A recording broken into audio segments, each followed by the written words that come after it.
सुप्रभात बच्चों, प्रिय विद्यार्थियों।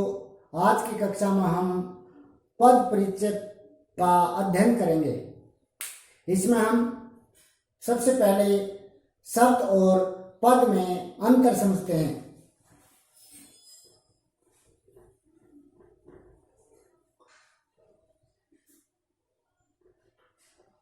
शब्द और पद में अंतर। जब ये शब्द वाक्य में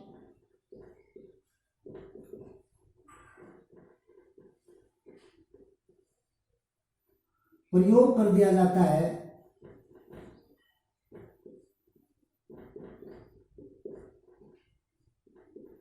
तब पद कहलाता है। परिभाषा देखें। जब कोई शब्द व्याकरण के नियमानुसार लिंग, वचन, कारक आदि के कारण वाक्य में निबद्ध हो जाता है या वाक्य में प्रयोग कर दिया जाता है तब वह शब्द न रहकर पद बन जाता है। दोबारा फिर देखेंगे परिभाषा। जब कोई शब्द व्याकरण के नियमानुसार लिंग, वचन, कारक आदि के कारण वाक्य में प्रयोग कर दिया जाता है तब वह शब्द न रहकर पद बन जाता है। जैसे देखो, उदाहरण देखेंगे एक बार।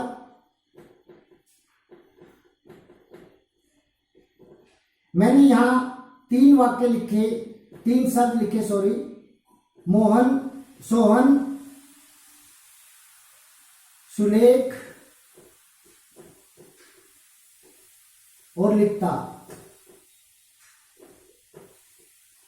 ये लिख दी मैंने अलग अलग, तो ये पद नहीं है, ये शब्द हैं, अलग अलग लिखे हुए हैं।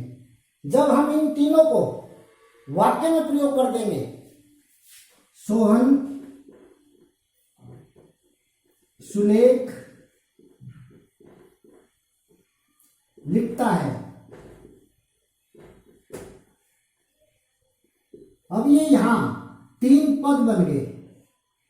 ये कर्ता पद, क्योंकि सुलेख लिखने वाला है, काम करने वाले को कर्ता कहते हैं। ये कर्म पद, लिखा क्या जा रहा है, सुलेख। और ये क्रियापद। तीन पद बन गए। तीन शब्दों से तीन पद बन गए। कब बने? जब इन शब्दों को हमने वाक्य में प्रयोग कर दिया तब।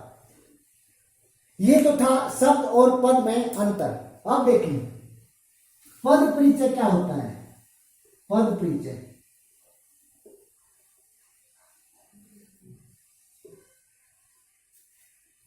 परिभाषा समझेंगे पहले।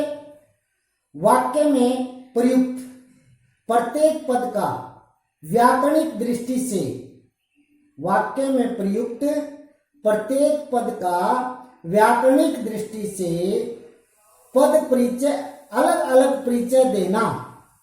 दोबारा देखें। वाक्य में प्रयुक्त प्रत्येक पद का व्याकरणिक दृष्टि से अलग अलग परिचय देना पद परिचय कहलाता है। एक बार फिर देखें। वाक्य में प्रयुक्त प्रत्येक पद का व्याकरणिक दृष्टि से अलग अलग परिचय देना पद परिचय कहलाता है।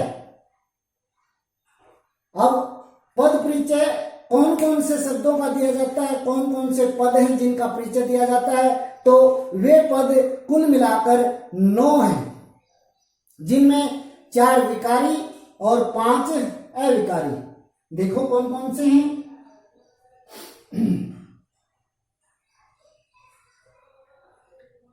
1, 2, 3, 4। संज्ञा, सर्वनाम, विशेषण, क्रिया।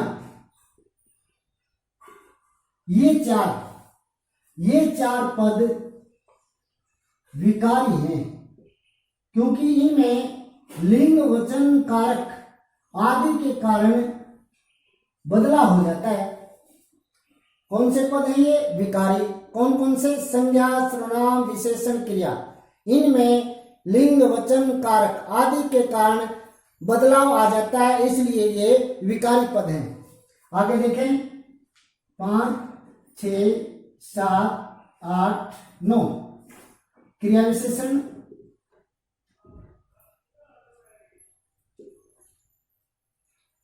क्रिया विशेषण संबंधबोधक, संबंधबोधक, समुच्चय बोधक, सभी लिखने आने चाहिए अच्छी तरह से। विस्मयादि बोधक, सभी की लिख लिख करके प्रैक्टिस करोगे ताकि लिखने में वर्तनी गलत ना हो, शुद्ध रहे। और 5वां है निपात।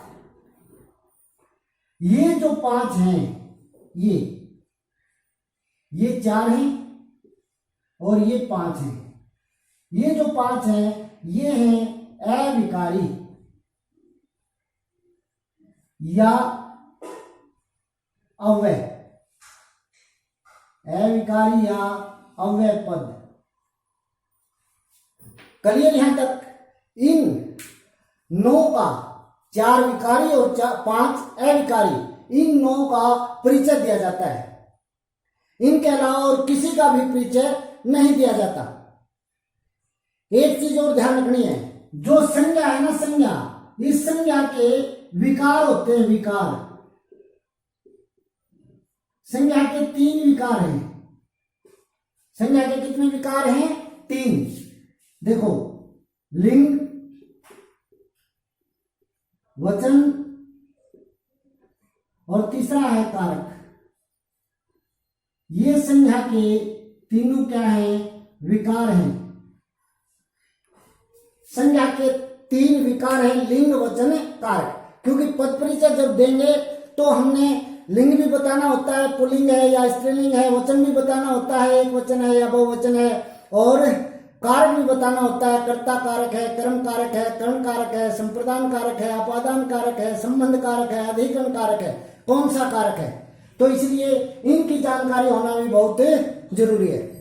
किसी भी पद का परिचय देने के लिए सबसे पहले इन तीनों की और इन 9 की पूरी जानकारी होनी चाहिए। किसे कहते हैं, कौन कौन से भेद हैं, तभी जाकर के आप पद परिचय दे पाओगे। अन्यथा आप पद परिचय, किसी भी पद का परिचय नहीं दे पाओगे जब तक आपको ये अच्छी तरह से समझ में नहीं आएंगे। इसलिए क्योंकि 10th क्लास में ये दे तो नहीं रखे, 8th तक ही है ये, तो इसलिए मैं यहीं पर एक एक पद को लेकर के समझाऊंगा। जितना भी वीडियो ज्यादा लंबी भी ना हो, ठीक ठीक हो और समझाया भी जाए। ज्यादा से ज्यादा कोशिश करूंगा ज्यादा से ज्यादा समझा जाए। अब हम आगे समझेंगे इस आज के भाग में, भाग 1 में संज्ञा के बारे में और समझेंगे। तो देखते हैं संज्ञा, इसको रब कर देते हैं। अब समझते हैं संज्ञा के बारे में। संज्ञा, संज्ञा का शाब्दिक अर्थ समझेंगे पहले। संज्ञा का शाब्दिक अर्थ यानी संज्ञा का अर्थ क्या है? नाम। क्या है संज्ञा का शाब्दिक अर्थ? नाम।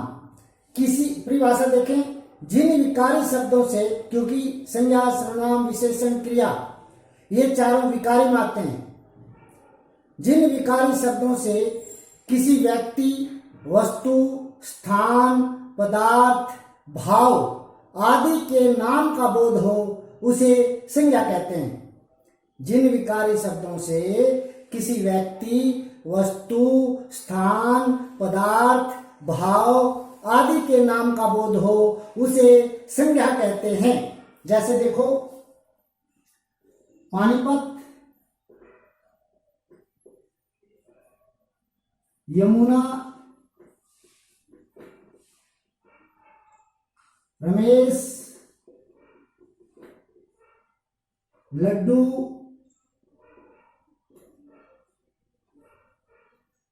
पर्वत, लड़का, नदी, ये सभी क्या है? संज्ञा, क्योंकि ये नाम है। क्या है ये? नाम, इसलिए सभी क्या है? ये संज्ञा। क्लियर? अब संज्ञा के भेद देखेंगे भी। संज्ञा के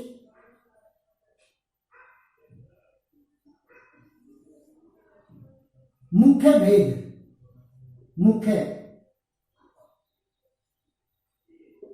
मुख्य भेद 3 होते हैं।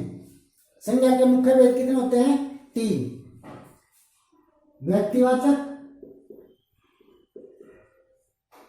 व्यक्तिवाचक संज्ञा, जातिवाचक संज्ञा और भाववाचक संज्ञा।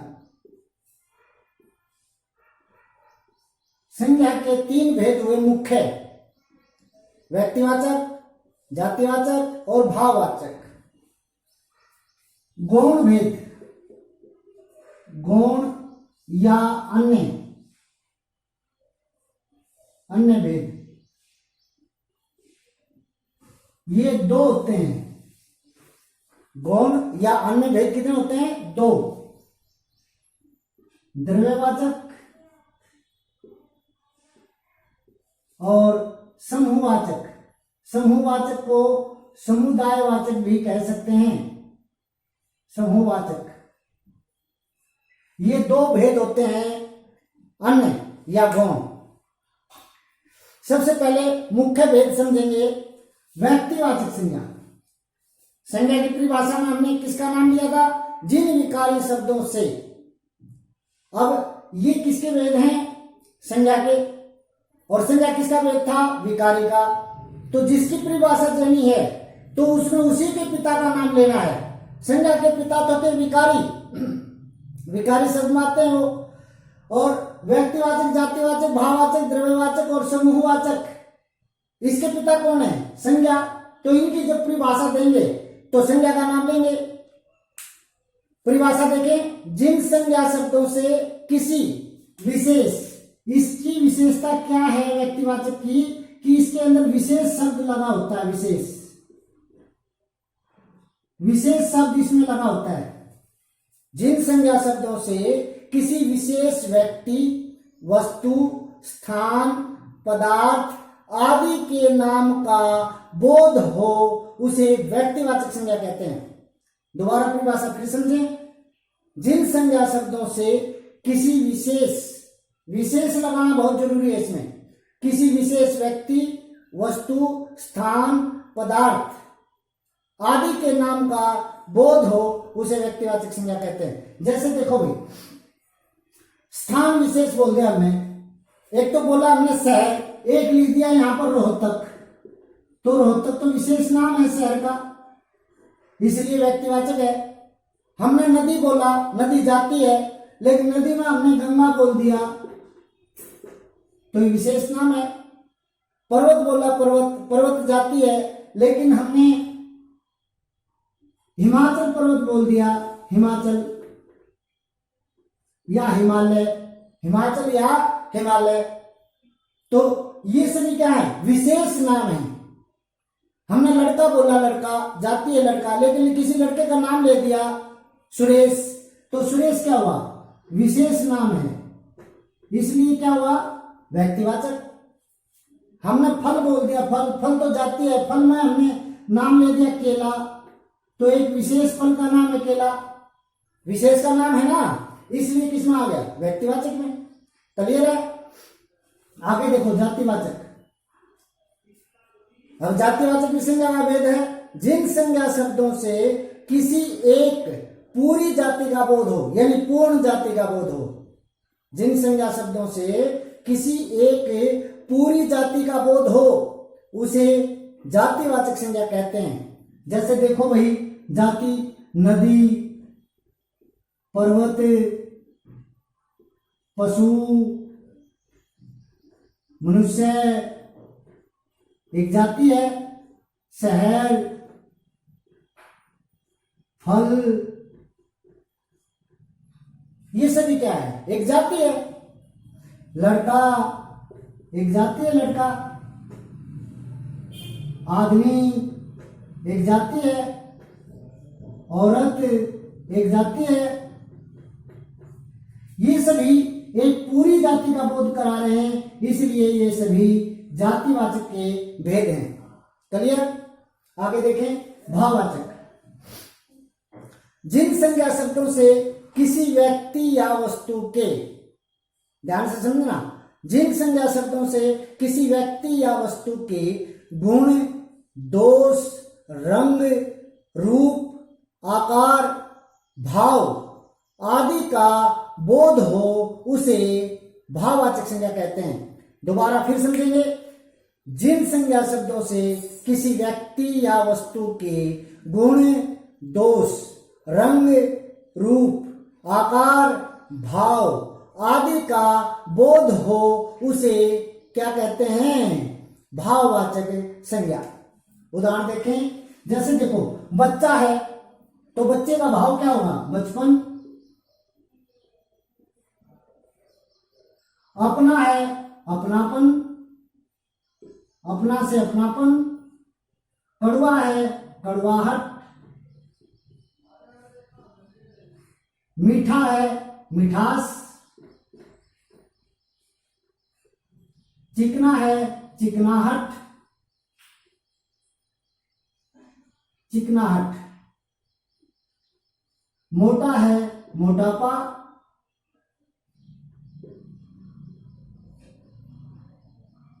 गर्म है, गर्माहट।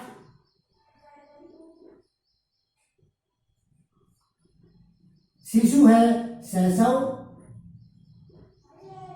ये सभी क्या है? भाववाचक। ये सभी क्या है? भाववाचक।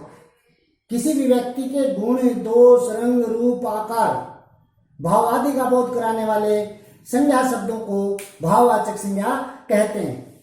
क्लियर? आगे देखें, ये थे इसके मुख्य 3 भेद। इतनी ही जानकारी आपको होनी चाहिए बस, तभी आप सही पद परिचय दे दोगे संज्ञा का। गौर देखें, मुख्य तो यही आते हैं, ये कम ही आते हैं, तो फिर भी देख लें, आ भी जाएं। वैसे तो देखे जाए तो द्रव्यवाचक और समूहवाचक इसी के भेद हैं ये जातिवाचक के। फिर भी समझ लो एक बार। द्रव्यवाचक, जिन संज्ञा शब्दों से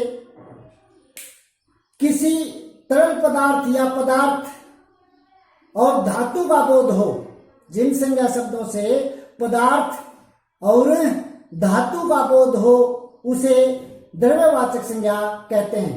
समझे? दोबारा, जिन संज्ञा शब्दों से किसी पदार्थ या तरल पदार्थ और धातु का बोध हो उसे द्रव्यवाचक संज्ञा कहते हैं। समझ में आया? जैसे देखो, घी, तेल,